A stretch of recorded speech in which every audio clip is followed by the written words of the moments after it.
Bienvenue au Yann Lamar Golf Show, épisode 19. C'est parti. Que de brouhaha cette semaine ou dans les dernières semaines dans le monde du golf. Jesus. Mois de décembre, d'habitude, c'est tranquille, il se passe rien ou presque. Wow! Wow! Pas le choix de commencer avec la grosse nouvelle.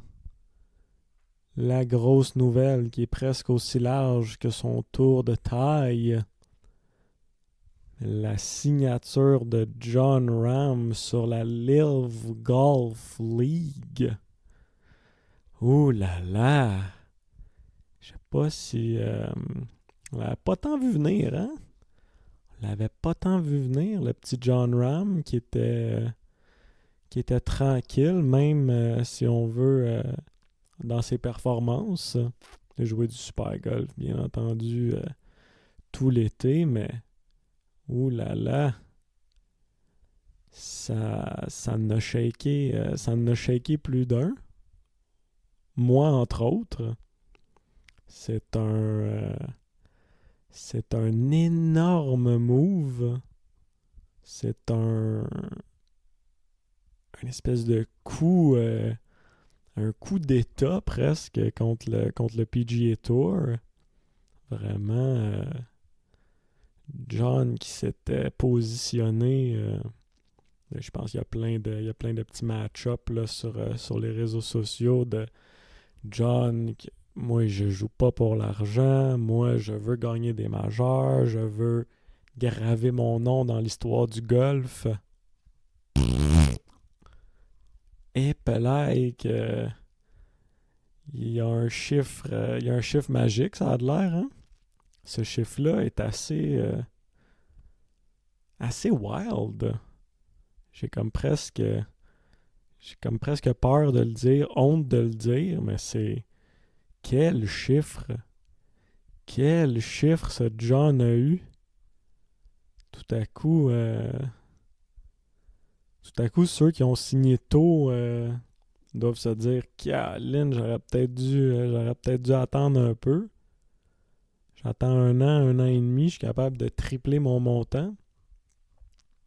John, je vais le dire, là, mais c'est 600 millions de dollars pour aller taper une petite balle 15-20 tournois sans trop d'importance. C'est, euh, c'est quelque chose pareil. Hein? 600 millions pour aller taper une petite balle. C'est très, très, très, très agressif. C'est tant mieux. Tant mieux pour la livre, vraiment. C'est un move un peu qu'il avait de besoin. Je trouve que la saison se termine avec tous les éclats qu'il essaie de mettre, toute l'emphase de la finale, des équipes, de Taylor Gooch qui gagne le joueur de l'année. Je pense que tout le monde s'en battait les couilles. Fait que, euh, fait que ça, c'est drôle pareil, hein, mais les performances sont secondes aux signatures des joueurs un peu. C'est fou un peu, hein? Le business model, il est presque basé sur le hype de signature de joueurs plus que les performances une fois que t'es là. C'est triste un peu, hein? Et les performances une fois que t'es là, tout le monde, tout le monde s'en fout. Tu sais, Bryson DeChambeau, il joue 58, c'est quand même assez légendaire, 58 dans un contexte de tournoi, puis c'était-tu si hot que ça? C'était pour gagner je sais pas quoi, le Boston Invitational truc machin. Tu sais, c'est comme, C'est fou un peu, ça remet tout un peu en perspective aussi de pourquoi golfer en fait, t'sais. Pourquoi golfer quand c'est sûr qu'il y a un aspect financier là, tu sais, puis les gars du PGA Tour ils gagnent super bien leur vie, puis à un moment donné, faut que tu travailles dans la vie, faut que tu joues, faut que tu clock in pour à un moment donné avoir un revenu, puis faire vivre ta famille, manger, les, la pyramide de Maslow. Là, John Ram est en train de faire une nouvelle pyramide sur le top. Maslow, il n'y avait pas la pif dans le temps de Maslow, là, je pense. Là. Il est sur une autre dimension. Là. Il y a un autre triangle réinversé de l'autre bord par-dessus, où le triangle, finalement, il est en trois dimensions. Là. On est ailleurs. Là. C'est un... C'est un wow, wow, wow quand même. Qui l'eût cru? Il y avait des rumeurs que John Ram il était en chicane avec le PGA Tour. Il n'y avait pas son histoire aussi il était supposé se pointer, ou il s'est pointé dans la ligue de Tiger puis de Rory. Il a joué une game, il a sacré son camp. Ça, c'était quand même un foreshadowing assez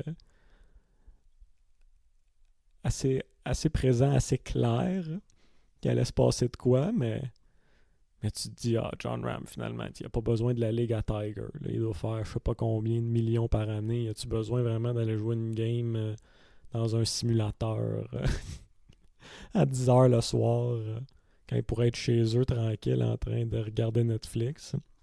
Ok, tu te dis, la ligue à Tiger et à Rory, ça va-tu pogner ça aussi? Ça, c'est un autre débat. Je suis moins intéressé, on dirait. Faudrait peut-être que je me penche un petit peu plus sur leur ligue, mais ça a l'air franchement assez bidon aussi. Mais bref, John Ram, 600 millions pour aller jouer sa live, une nouvelle équipe avec son petit coat en cuir. Ça c'était ça c'était le comble de l'ironie, je pense. John Ram là en entrevue avec la fameuse phrase, avec son coat en cuir, live golf. Caroline, c'est quoi l'affaire ici, ça? Je sais que tu veux changer le sport, je sais que tu veux changer, tu veux tout changer, là. Mais le petit coat en cuir ouvert, live golf, qu'est-ce que c'est ça? Qu'est-ce que c'est ça? Avec la phrase grow the game. Ça, c'est comme un. Ah! Faut être un acteur. Il doit avoir un acting coach qui va les voir avant de faire leurs entrevues ou quelque chose. C'est OK, là, tu viens de signer pour 600 millions. Mais faut que tu essaies de passer le message que tu veux grow the game. Sacrement, je pense que Leonardo DiCaprio, il serait pas capable. Là. Même lui, il ferait comme Calisse, attends un peu. Il faudrait qu'il dig deep en esti pour aller chercher la face convaincante puis le ton convaincant pour dire je veux grow the game quand tu viens de signer pour 600 millions. Faut. Ça prend. Je sais pas qu'est-ce que ça prend, mais je veux grow the game. En allant jouer 15 tournois, je sais pas où. On va me faire une nouvelle équipe avec un nom catastrophique. Et ça, j'ai hâte de voir s'ils sont capables de s'améliorer un peu ces noms. Ça, j'en ai déjà parlé. Là, je vais pas radoter encore là-dessus, mais c'est comme. Je veux grow the game. Parfait, man. Parfait.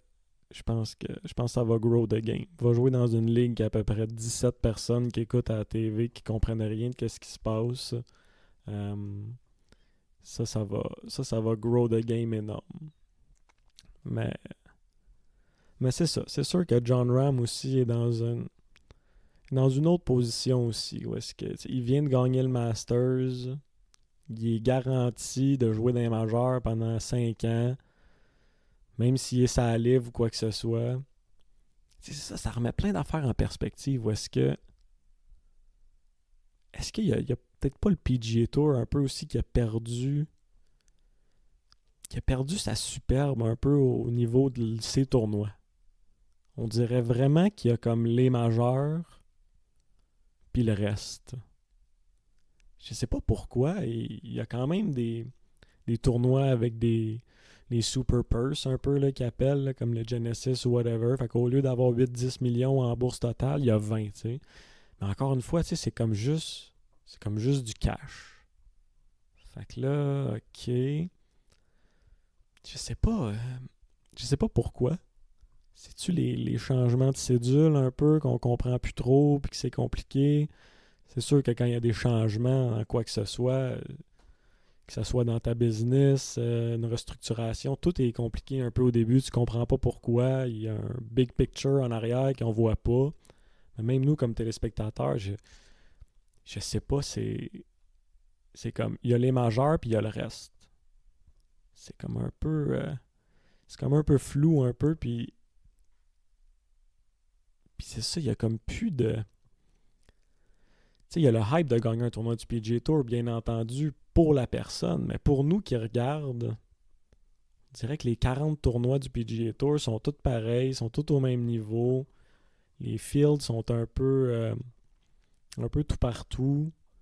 Je sais qu'il parlait souvent de, tu sais, il faut qu'on essaie de regrouper les bons joueurs puis de les faire jouer les mêmes tournois. Ça c'est fair, là, tu sais, ça je pense que c'est la base d'offrir un bon show, c'est la base pour des sponsors d'être capable de leur garantir, regarde, là, on fait un tournoi, mais tous les bons joueurs vont être là. Pas 4 gars du top 10, les autres, whatever, ils n'aiment pas le terrain, ils vont jouer la semaine d'après, ou peu importe. Là, ça, c'est la base du bon show. On veut le plus de bons joueurs possible en même temps. Fair. Mais je sais pas pourquoi, et puis là, le hype du PGA Tour non plus. Fait que, un gros questionnement à faire là. À moins que ce soit juste moi, je pense que je connais quand même ça. Ça fait depuis que j'ai l'âge de 10 ans que j'écoute le golf à la télé avec mon père. Puis, qu'on est quand même des gros fans, si on veut. Mais c'est fou. Tu te demandes aussi le hype du gros tournoi qui n'est pas un majeur, mettons. Les majeurs, ça, c'est dans une autre classe. On est tous d'accord. Mais c'était-tu juste Tiger qui donnait un hype à un tournoi? Que si Tiger jouait, tout à coup, ça devenait un gros tournoi? Je sais pas, hein? Tu sais, mettons Tiger, dans le temps qu'il y avait les World Golf Championship, tu sais, je sais pas, il y avait un petit truc de plus à gagner un World Golf Championship, mettons. T'allais peut-être l'écouter un petit peu plus. Tu le sentais qu'il était juste en dessous d'un majeur. Là, c'est comme pas clair, c'est comme... Tu sais, oui, ok, la FedEx Cup, ça aussi, un peu, on va le mettre un peu juste en dessous des majeurs. Là, tous les bons joueurs jouent. Il y a un gros chèque qui s'en vient à la fin. Ça, peu importe. Pour le téléspectateur ou pas, c'est hot. C'est hot parce que tous les bons joueurs sont là pendant, whatever, 4 tournois de suite à la fin. On coupe le fil de moitié presque à chaque tournoi. Ça, je suis on board. Mais tout le reste, sur la saison au complet, ça a perdu sa superbe un peu. Je sais pas pourquoi. C'est-tu parce que le record de victoire sur le PGA Tour, il est comme plus atteignable pantoute que t'es comme bon ben là, ok, c'est beau, là, j'ai une belle saison, whatever, j'ai gagné 3 tournois du PGA Tour. T'sais, saison exceptionnelle. Tiger, il est à 82. Ok. Je me rendrai jamais là. Euh, Chaque fois que je gagne, c'est cool. Là, j'ai le gros chèque, j'ai battu tout le monde un peu. C'est là que, en général, tu joues au golf pour ça. Si t'es compétitif de nature un peu, tu veux gagner dans la semaine. Moi, j'aimais ça, battre tout le monde, mettons, avoir le feeling que, regarde, il n'y a personne qui m'a battu cette semaine. C'était ça un peu mon thrill. Mais là, même juste pour moi, je parle plus pour le téléspectateur, qu'est-ce qui se passe?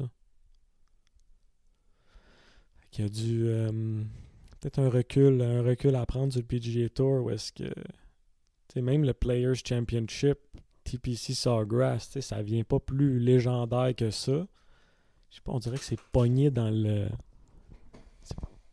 milieu d'une cédule compliquée un peu, puis c'est juste, est-ce qu'on porte trop d'attention au majeur peut-être? Est-ce que, je sais vraiment pas.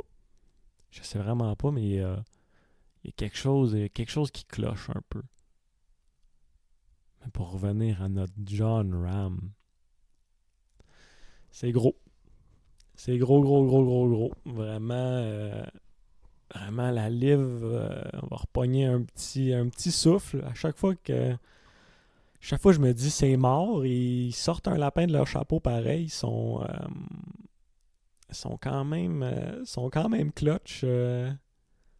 Sont quand même clutch, la petite Live Golf League. Ils se donnent, eux autres, ils lâchent pas. En tout cas, moi, Caroline, j'aurais lâché, on dirait.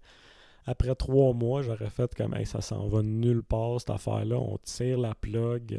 Euh, on vous paye le tiers de ce qu'on vous doit, puis bonne chance. On va continuer à racheter des équipes de soccer, puis on va acheter des équipes de la NBA à la place. Ça marchera jamais.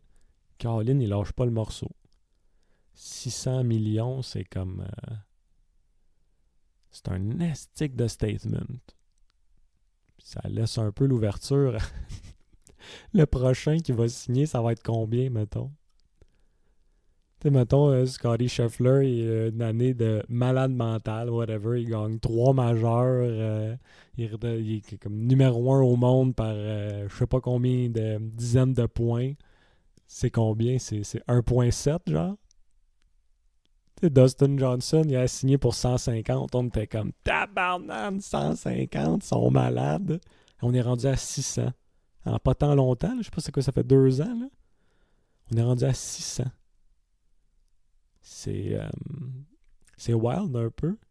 Je sais pas comment les autres je sais pas comment les autres vont le prendre non plus. Ceux qui ont signé tôt. Et je veux bien entre 150 et 600 à un moment donné. T'es set for life, peu importe. Mais tu sais, ces gars-là, ils ont quand même de l'ego. Puis tu sais, je vaux combien? C'est quand même une question valable. Surtout dans ce scénario-là où est-ce que ça a vraiment l'air d'être une game de je vaux combien. C'est c'est assez wild. C'est assez wild, ça m'a fait penser à tellement d'affaires, tu sais, de le golf, la vie, notre but dans la vie, c'est quoi? C'est pourquoi on travaille, pourquoi on fait ci, c'est comme Caroline.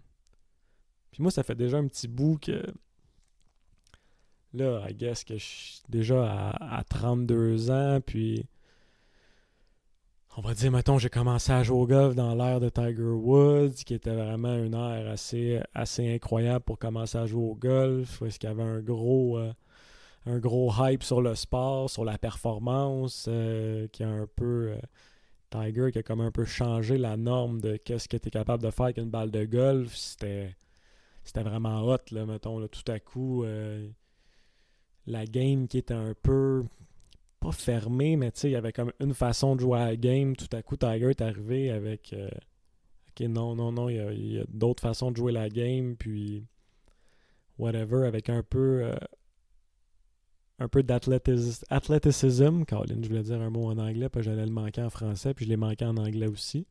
Mais avec des belles capacités athlétiques et un vouloir et un grind et un grit.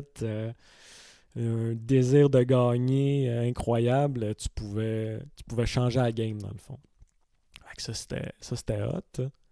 Puis c'est le fun parce que j'ai quand même une autre perspective où est-ce que j'ai grandi dans une famille de golfeurs, où est-ce que mon père a peut-être une autre vision aussi. Tu sais, lui, il a commencé à jouer dans les années, on va dire, 70 peut-être, avec ses idoles, Jack Nicklaus de jeunesse, les Tom Watson, les Lee Trevino, c'est avant lui, mais tu sais, il y avait le mystique de Ben Hogan qui rôdait encore dans l'air.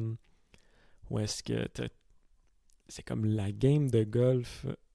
Puis c'est ça, quand je parle souvent avec mon père, ça, I guess que c'est un peu tout maintenant, mais on est en train de perdre un peu de romance, non?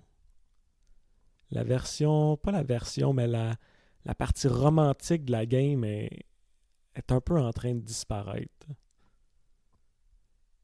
T'sais, avec les trackmen de ce monde, les plaques de force, le overpower du terrain. Tu sais, c'est moins romantique. Je sais pas si vous me suivez un peu, mais où est-ce que on dirait que c'est de moins en moins un art. Puis là, je sonne comme un vieux nostalgique. Là. Je me sens comme le gars qui s'ennuie de l'autre génération d'avant. Puis je sais pas, j'ai réécouté c'est un film de Woody Allen, Midnight in Paris, parce que le gars, c'est un écrivain, puis pour X raisons, il est capable de voyager dans le temps, puis il se rend, mettons, à Paris dans les années de 20, puis il voit comment... Tu sais, lui, c'est son époque. C'est son époque, genre number one. C'est son pic d'époque. Tu sais, Hemingway, Scott Fitzgerald, c'est tous les grands writers américains.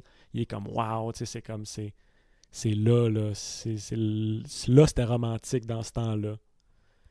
Puis bref, dans le film, on se rend compte que peu importe la génération, on idolâtre toujours la génération d'avant, puis on dit toujours que c'était mieux avant, c'était mieux avant. C'est ça un peu la prémisse ou l'aboutissement du film. Mais là, je me dis, Caroline, que c'est moins romantique, non?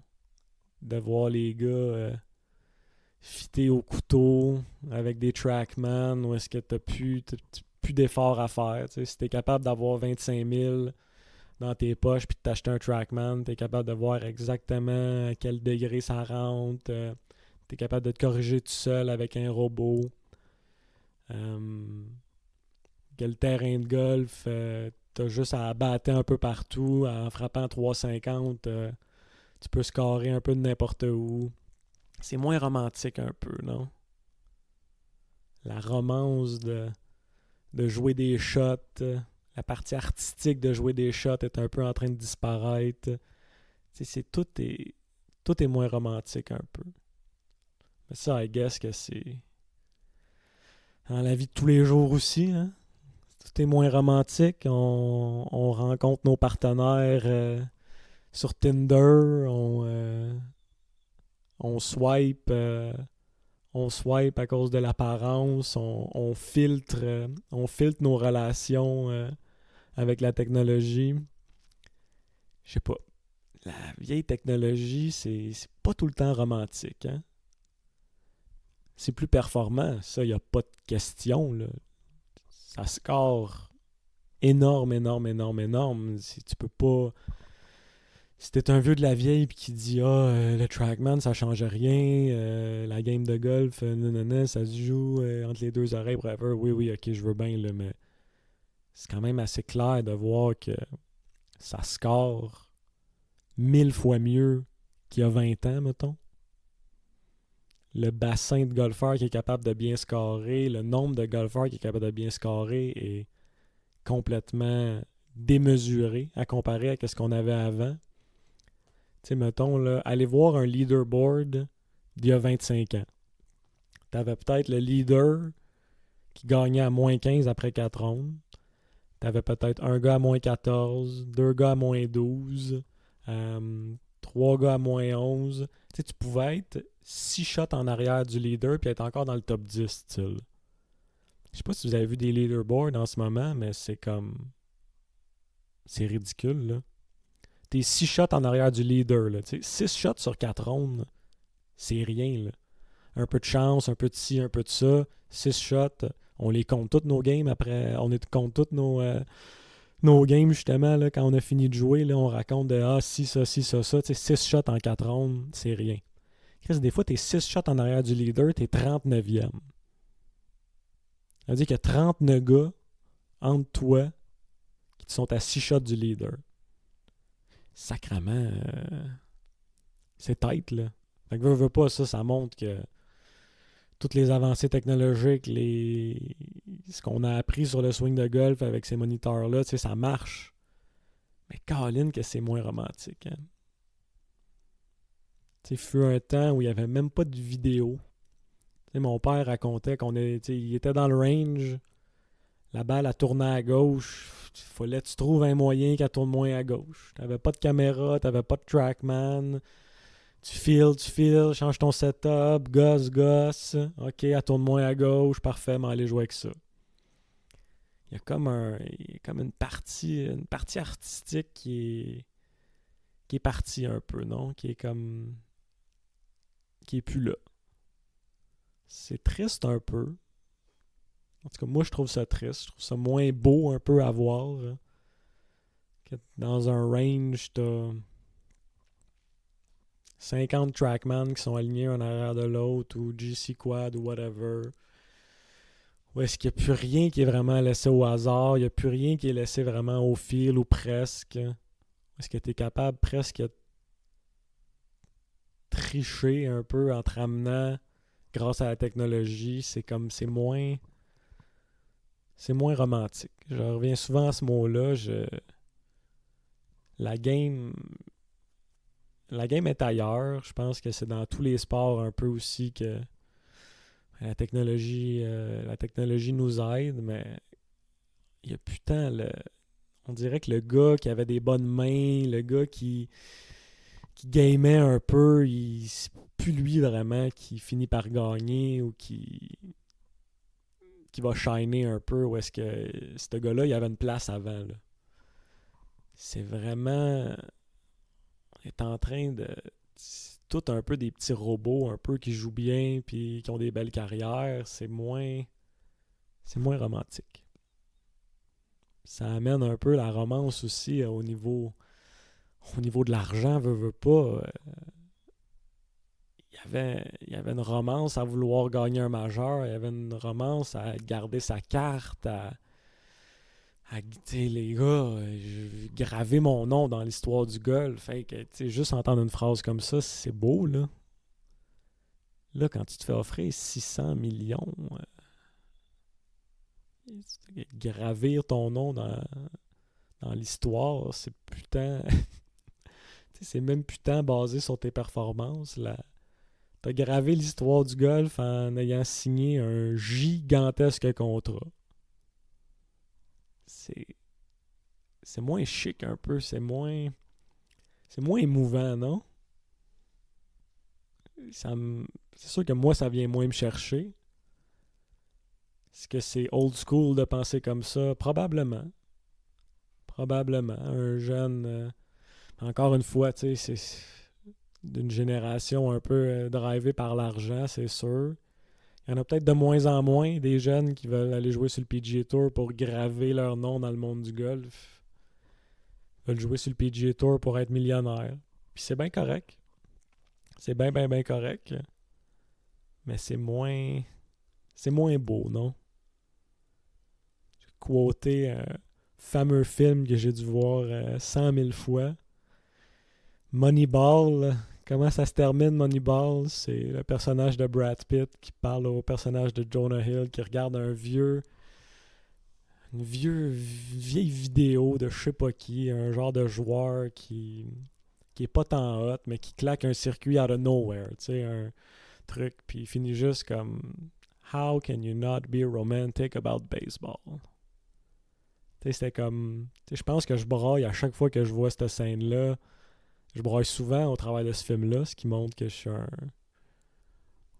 épais, I guess. Là. C'est un film de baseball. Ça devrait pas nous faire brailler, mais bref, c'est un... Je sais pas si tu peux être encore romantique par rapport à la game de golf en ce moment. Toutes les histoires un peu de romance se passent dans les, les ligues mineures un peu, tu sais. Les vraies histoires de romance du golf, ça se passe sur le PGA Tour Canada, sur le Korn Ferry, sur le Latino. C'est des gars qui espèrent un jour craquer puis pogner une coupe de start sur le PGA Tour. Là, il y a encore un peu de romance, tu sais. Mais sinon, on dirait qu'une fois que t'es rendu, je sais pas. It's hard to be romantic about golf en ce moment. Vraiment, vraiment, vraiment tough. Puis ben, John Ram a démontré. Encore une fois, John Ram, puis d'après moi, là, il y en a plein ça livre. Mettons les Top Guns qui ont signé, là, ils ont espoir qu'ils vont avoir leur statut sur le PGA Tour, peu importe, genre dans une couple d'années. Tu sais, John Ram, il est 5 ans clear pour les prochains majeurs. Il peut jouer le Master jusqu'à la fin de ses jours.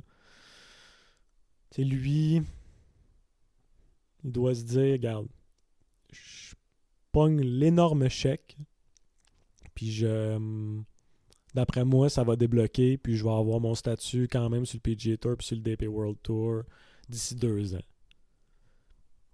Si tout se passe comme ce que je viens de dire, c'est pas tant un gros move finalement. Là, il fait juste. Il a gagné 2 Powerball. Là. Il va pouvoir revenir sur le PGA Tour, jouer à peu près ce qu'il veut. Puis il va avoir une belle cédule à son goût. Il va pouvoir jouer ses majeurs. Puis il a encore une chance de graver son nom dans l'histoire du golf. Fait que ça, ces gars-là, c'est presque je les comprends plus que genre de signer, tu sais. Puis encore une fois, ça démontre que, à part les majeurs, il n'y a plus tant d'intérêt à gagner un tournoi du PGA Tour, surtout quand tu es riche de même, si l'aspect monétaire de juste gagner un tournoi est plus vraiment là. Je sais pas, avant, il y avait quand même quelque chose, le World Ranking, tu sais, il me semble qu'il y avait quelque chose d'autre. La vieille ère Tiger Woods, il y avait une romance à juste peut-être même gagner un tournoi où est-ce que Tiger était dans le field. Ça, tabarouette. Il y en a plein qui peuvent le dire, mettons, le médecin est juste un VJ Singh, une carrière mythique, probablement Hall of Fame career. Je sais même pas s'il a déjà été intronisé, mais c'est sûr qu'il va l'être. C'est comme, j'ai gagné, whatever, j'ai gagné, je sais pas, 35 tournois sur le PGA Tour, puis il y en a comme 25 là-dessus que Tiger était dans le field. Et ça, c'est wow. Tu racontes ça dans une couple d'années ou même maintenant, puis c'est comme, ok, wow. C'est fou, là. Là, je sais pas, les fields sont rendus tellement tight que day in, day out, tu peux te faire battre par un inconnu. C'est moins romantique. Puis c'est hot pareil, tu sais, c'est l'essence de la game un peu, où est-ce que peu importe que tu sois grand, gros, laid, beau, maigre, le golf, on s'en fout, la balle, elle s'en fout. C'est pas juste de taper un coup de circuit une fois de temps en temps qui va faire de toi une superstar. Faut que tu sois capable de coller 4 rondes ultra solides dans différentes conditions. Tu vas avoir besoin d'une coupe de bons breaks cette semaine-là pour gagner. Ça prend plus que juste un peu de wow. Ça prend une belle constance. Fait que, ça avantage pas un plus qu'un autre. Fait que ça, veut pas. La game est la même à ce niveau-là, mais je sais pas. On dirait qu'il manque quelque chose. Que peut-être qu'on voyait même pas avant la live, dans le fond. Fait que ça peut être un point positif à la vieille live. Que tout à coup, c'est pas juste au niveau de l'argent. Là. Ça revient toujours à l'argent. Oh, le PGA Tour, ils sont multimillionnaires, ils nous donnent rien, on fait donc pitié. Ok, là, ça c'est beau, mais je pense que ça a quand même pointé une coupe de trucs. Justement, quand un gars comme John Rahm est prêt à partir, puis qu'il se dit, garde, moi, le PGA Tour, je m'en fous. Je veux jouer les majeurs, puis je peux jouer n'importe quoi. Je suis prêt à jouer dans une ligue de cirque, qui est la Live, qu'on va se mettre des petits t-shirts d'équipe, qu'on va faire des échanges dans les équipes. On va appeler mon équipe les Fat Asses, puis let's go. Je suis down. Ça en dit long quand même aussi. Parce qu'on oublie le montant, là. C'est quand même un statement de dire que j'ai pas besoin du PGA Tour. Fait que ça. Fait que ça, c'est quand même assez choquant. Un peu triste. Mais quand même un peu de. Self-reflection, un peu de. Ok, ouais, où est-ce qu'on est, là? On est où dans le sport présentement que les gars ont pas besoin du PGA Tour? Tu sais, veux pas PGA Tour, c'est le rêve de tous les petits culs qui commencent à jouer au golf compétitif puis qui se disent je veux tourner pro un jour. Si tout à coup t'es comme j'ai pas besoin, wow. Ça aussi, j'ai eu une discussion avec un ami golfeur. Puis, il disait, les autres sports, mettons, tu joues dans tu joues dans la Ligue nationale. Quand tu es un petit cul dans tu joues au hockey, puis oui, whatever, puis tu veux un jour jouer du hockey pro, c'est sûr que je veux gagner la Coupe Stanley un jour, tu sais. Si tu vois vraiment un peu là, le bout, le bout de la patente, là, la finalité du truc, je veux gagner la Coupe Stanley. Fait que là, je sais pas, c'est comme s'il y a plus de Coupe Stanley au golf. Ou... Le PGA Tour, il n'y a plus sa Coupe Stanley. Ça, c'est sûr, sûr, sûr. Il n'y a plus... Le truc est plus là, un peu. Fait que ça, c'est intéressant aussi de voir. Qu'est-ce qui pourrait se passer si, justement, les Saoudiens commencent à faire des ligues rivales dans tous les sports. Ça se peut, hein? C'est pas impossible. C'est vraiment pas impossible. Une ligue... une ligue de baseball saoudienne, une ligue de basket saoudienne, pourquoi pas? Ils sont capables. C'est sûr, sûr, sûr, ils sont capables. C'est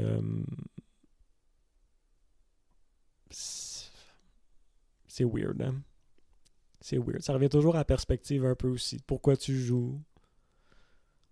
Ça veut dire quoi pour toi gagner un Masters? C'est peut-être pas pareil pour tout le monde non plus. C'est purement culturel. Là, veux pas, le sport, ça revient à la culture un peu aussi. Est-ce que c'est purement culturel. Gagner un Masters, pour moi, j'ai le cœur, j'ai le poil qui lève. Là, mais tu parles de, je sais pas, un petit gars, c'est du Uruguay, tu lui demandes, ça veut dire quoi pour toi gagner un Masters? C'est un contre-fou, probablement. Il sait pas c'est quoi. Lui, il voudrait gagner un ballon d'or, mettons. Fait que, puis moi, gagner un ballon d'or, je comprends l'accomplissement, mais ça vient pas me chercher culturellement autant. Mon poil reste exactement à la même place. Tu me parles de gagner une Ligue des champions. Cool. Comme spectateur, j'irais voir ça, ce match-là, n'importe quand, une finale, mais culturellement, je l'ai pas. J'ai pas d'équipe, j'ai pas d'attache, je suis pas là. Fait que c'est fou comment ça relève plein de questions. Un move comme ça. Juste un gars qui décide de faire un move comme ça, comment ça relève plein de questions dans notre monde, qu'est-ce qui drive le monde aussi. C'est le classique de dire que c'est l'argent qui drive le monde. C'est un exemple un peu... c'est un exemple en caractère gras, mettons. Hein? 600 millions, c'est un offre... ça doit être un offre tough à résister, c'est sûr, sûr, sûr. Le gars, je sais pas, il vaut combien par contre, là. Il doit valoir... je sais pas, il doit en valoir au moins 100, là, mettons, là, John Ram. Peut-être... J'imagine, je vais dire dans ce ballpark-là. Mais 600, ça change du temps à sa vie? Peut-être. Peut-être. J'imagine que c'était des gars qui étaient heureux, peu importe. Mais Caroline, la livre, c'est tellement poche. J'ai de la misère à croire que c'est pas basé pour l'argent. C'est vraiment, là, je veux pas bâcher ou quoi que ce soit, là, mais c'est vraiment nul, nul, nul. Là. Si l'intérêt... En fait, c'est nul pour nous autres, les téléspectateurs. C'est peut-être pas nul pour les joueurs. À un moment donné aussi, pour X raisons, c'est un job... T'as une job X, puis on t'offre plus d'argent pour faire la même job, même si elle est moins le fun. Tu vas peut-être la prendre. Là. Ou pour toi, elle est aussi le fun, mais aux yeux du public, puis aux yeux de, je sais pas, ton entourage, tu passes un peu pour un moins bon gars X, ou les valeurs de la nouvelle job sont peut-être pas aussi propres. Ben, tu vas peut-être y aller pareil. À un moment donné, c'est ta job au bout du compte. Il y a vraiment pas de réponse. C'est pas black or white, hein, ça c'est sûr. Mais c'est un move assez impressionnant. Bon, là, je commence à radoter, à changer de sujet. L'autre nouvelle qui était quand même assez aussi. Colin nous garde ça pour la fin de saison. Au moins, il nous garde dans l'esprit du golf, même si la saison est quand même semi-finie, là, si on veut. La proposition de la balle a passé. La proposition de on peut plus faire des balles trop performantes, on va downgrade la balle, ça a passé.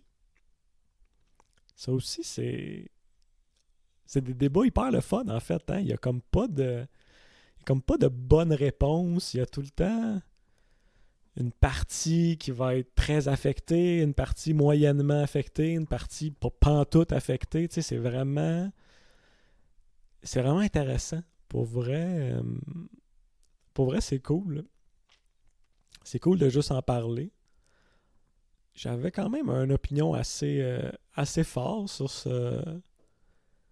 cette discussion-là, ou sur cette proposition qu'il y avait eu.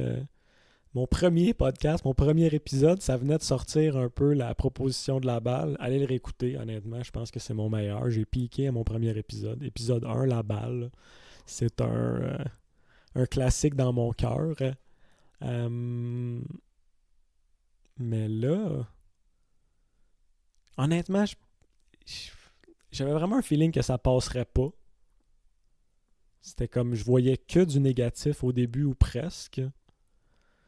Puis là, je sais pas, la proposition est là, tu sais, mettons, ils ont fait des tests et tout, puis ils disent que en moyenne, sur le PGA Tour, les gars, ils vont perdre de 9 à 15 verges par shot, mettons, style. Je pense que c'est ça. Les plus longs cogneurs, ils vont perdre, on va dire, mettons, 15 verges sur leur drive, puis les plus petits cogneurs, ils vont perdre 9 verges sur leur drive. OK. Fait qu'au bout du compte, parce que je veux pas, tu sais, c'est proportionnel, c'est un pourcentage, fait que Robert qui drive 180, ben avec la nouvelle balle, on va l'appeler la Regress Ball, il va driver 178. Fait qu'il va perdre 2 verges. Fait qu'on sent contre-fou. Ça fait que ça, on le voit bien que ça affectera, mettons, 98% des golfeurs de tous les jours. Ça va pratiquement rien changer à leur game. Ils vont pouvoir jouer du même tee ou presque, ou les golfs, adaptez-vous, changez un peu vos tee-off, changez un peu, tu sais, c'est quand même pas trop compliqué. Les ratings de golf vont-tu changer avec ça? Je sais pas. Ça change-tu quelque chose au bout du compte? Tout le monde joue la même affaire. Normalement, ça devrait rien changer, mais bref, ça change pas grand-chose. Fait qu'après ça, tu fais comme OK. Fait que les gars du PGA Tour, on va dire, ils vont perdre 11 verges en moyenne. 12 verges. Fait que sur 18 trous, pour faire un chiffron, le terrain va jouer 200 verges plus long. On est d'accord, là, mettons, là, si tu perds 10 verges à chaque trou, 180, on va perdre 200 verges totales sur ton terrain au complet. 200 verges, ça peut paraître banal, mais c'est quand même pas si pire, mettons. Là. Si tu voulais vraiment ramener un peu les courses un petit peu plus courts, qui étaient comme désuets un peu, à 200 verges, t'es quand même pas pire, je trouve. T'sais, un terrain de 5000 verges, que tout à coup, il joue 5002, sans changer ton par. Si c'est un par 72, puis qu'il reste par 72, Colin, ok, c'est pas si pire. Ton terrain de 6006 qui était plus d'adon pantoute. Là, mettons, avec la nouvelle technologie, si un tournoi du Tour venait jouer, ton terrain de 6006, là, il a beau être tight, puis tu dis qu'il est tough parce que les greens sont tough. À le PGA Tour Canada, ton terrain de 6006, ils finissent à moins 27, là, mettons, en 4 jours. T'sais. Mais là, si ton terrain de 6006 se transforme en 6008, Colin, c'est pas si pire. Fait que c'est quand même un changement qui peut être intéressant à ce niveau-là. Si ça affecte presque juste les bons joueurs, puis ça affecte pas trop le joueur moyen, je suis moins contre un peu. Si on regarde juste à ce niveau-là, là, au début, je me disais, Colin, c'est poche. Là, je veux pas que Gertrude elle perde 15 verges sur sa drive. Elle se rend sur aucun par 4 en 2. Elle frappe driver sur toutes les par 3. On peut-tu y laisser, je sais pas, une chance de pogner un green en régulation une fois de temps en temps. T'sais. Mais là, je trouve ça quand même. Je trouve ça quand même pas si pire. Je trouve ça passe. Le point que je trouve catastrophique, c'est pour les pauvres compagnies de balles. Ça, c'est. Ça, c'est. Si je travaillais pour Titleist puis j'apprends cette nouvelle-là, je serais comme Oh my god, qu'est-ce qu'on fait là, tu sais? Notre seul but dans la vie, c'est de faire la balle la plus performante, celle qui va le plus loin, within the rules, tu sais, mettons, je veux t'offrir le plus de spin, tu sais, la balle qui launch le plus haut, tu sais, je veux tout offrir within the rules. Puis là, on m'en rajoute un peu. La transition, elle va être tellement, tellement, tellement tough. Ça, j'ai un petit haut le cœur presque quand je pense aux pauvres compagnies de golf qui travaillent fort, veut pas, là. On a vu le prix de l'équipement monter drastiquement. Une douzaine de premium balls, appelons-la, là, pour pas la nommer, là, mais mettons la balle la plus jouée au monde, mettons, en premium ball, on est presque rendu à 80$ canadiens la douzaine. C'est comme... Puis ça, c'est sans leur rajouter des bâtons dans les roues, là. Fait que c'est tough un peu. Je trouve ça vraiment plate pour eux. Mais c'est le genre de changement que la transition est catastrophique, mais qu'après 2, 3, 4 ans, we're back to normal. T'essayes d'innover avec les bâtons que t'as, mettons, dans les roues, t'essayes d'innover dans ton, je sais pas comment dire, dans ta cage que le PGA Tour te met. Tu es capable de think outside the box un peu. Il y a peut-être d'autres choses qui vont ressortir un peu. Mais c'est ça, la balle, je trouve ça extrêmement triste pour les compagnies de golf. La transition va être weird aussi quand tu vas vouloir jouer de la compétition. Je sais pas si on. Je sais pas s'ils ont vraiment décidé là, sur le. Est-ce que c'est juste pour les joueurs du PGA Tour qu'il va falloir qu'ils jouent une regress ball ou est-ce que les compagnies vont faire les deux types de balles? Je sais pas si c'est clair, net et précis encore. Je pense que du point de vue business, d'offrir deux types de balles, ça doit être impossible. Ça doit être un suicide entrepreneurial d'essayer de faire les deux. Puis d'après, d'essayer de vendre ça au public comme quoi celle-là est USGA approved, celle-là n'est pas USGA approved. Je pense qu'il y avait une couple de compagnies qui avaient essayé de le faire. Là. Je pense qu'à Holloway, il y avait un driver qui était comme illégal. Toute leur production a fait qu'elle était comme illégale. Ou même ça, c'était compliqué. Je pense que c'était comme le ERC2. Là. Ça, c'est des vieilles affaires. Là, mais ce driver-là, il était légal quand tu jouais en Europe avec la RNA, mais il était illégal aux États-Unis quand tu jouais dans USGA. Bref, un fiasco. Un fiasco à ce niveau-là, mais tu sais, après, je pense que ça pognait même pas. Là, mettons, même le client nord-américain moyen voulait pas acheter un driver illégal. Ce que je trouve bien. Que le client moyen est quand même averti, puis respecte la game d'une certaine façon. Fait que ça, c'était bien, mais c'est ça. Je pense que la balle, si vraiment la proposition passe à 100%, il va juste avoir des regress balls dans le futur. Puis encore une fois, si tout le monde joue la même affaire, après 5 ans, we're back to normal, t'sais. On n'en reparlera plus de ces affaires-là, t'sais. T'sais, tous les changements dans les grooves de wedge. Je me souviens même plus si c'était une grosse affaire. J'étais quand même semi-vieux, là, je pense. Là, j'avais comme 15-16 ans un peu quand ça a sorti. T'sais. C'était-tu vraiment une grosse affaire, les grooves de wedge? On n'en parle plus. On n'en parle plus. Fait que tu sais, toutes ces affaires-là, c'est toujours la grosse affaire au début. Puis après 3-4 ans, tout le monde joue la même affaire. On n'en parle plus. Moi, le seul truc que je veux, c'est que, s'il vous plaît, affectez pas trop la game de notre golfeur moyen. S'il vous plaît. Tu sais, ça, c'est comme, je pense que c'est la base.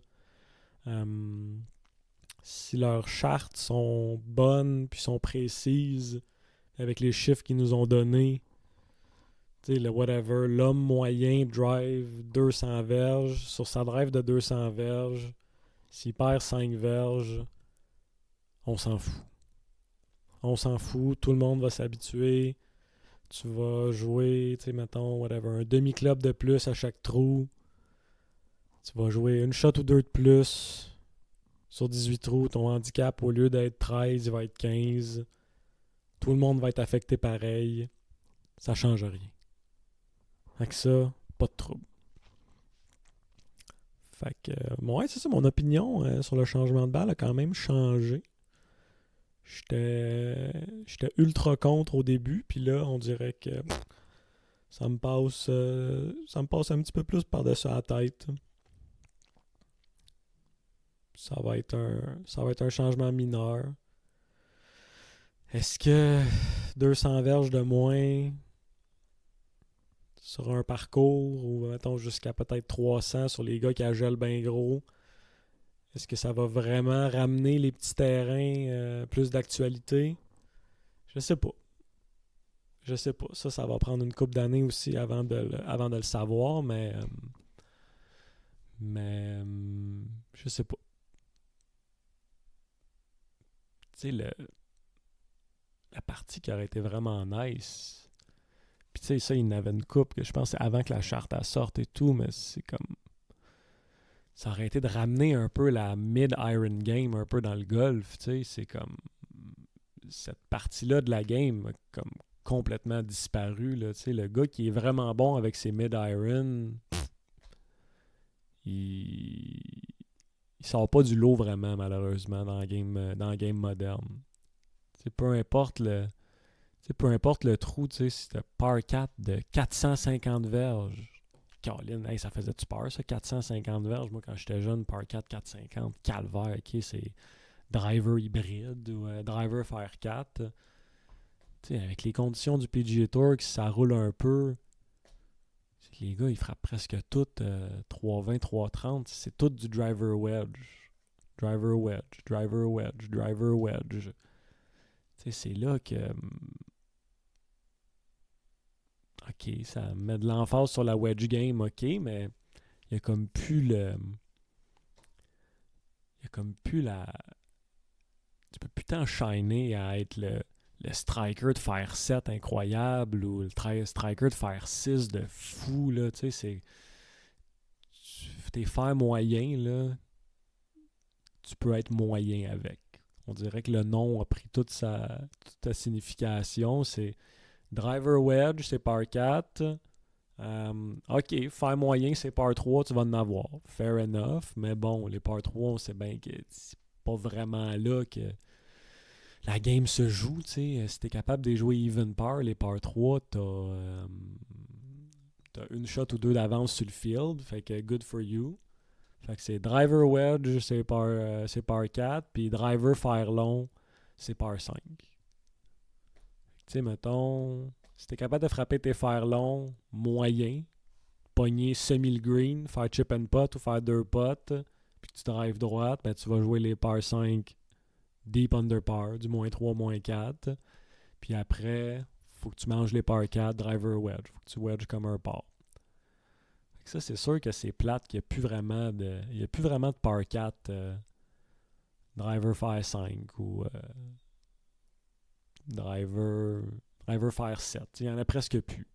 Les gars, ils rentrent tous avec des Fer 8 en descendant. Fait que ça, c'est comme... C'est comme plate parce qu'il faut quand même rallonger les terrains. Si tu voulais vraiment ramener ça, là, puis avoir quand même des beaux terrains, là, parce que, si que j'haïs les terrains qui sont, mettons, trop courts, puis qui veulent quand même que tu rentres avec un fer 4 ou un fer 5 sur le par 4, en te mettant un estique de ditch en plein milieu, en te mettant un arbre en plein milieu du fairway qui t'empêche de driver. Ça, je trouve que c'est des catastrophes architecturales. Je trouve ça plate. Tu sais, mettons, un par 4 où est-ce que tu frappes fer 4, fer 4, dans ma tête, c'est bulldozer. C'est pas ça le golf. Si t'as un trou de même peut-être sur le terrain, ça peut passer. Mais si t'en as 2 ou plus, ton terrain, c'est de la vidange.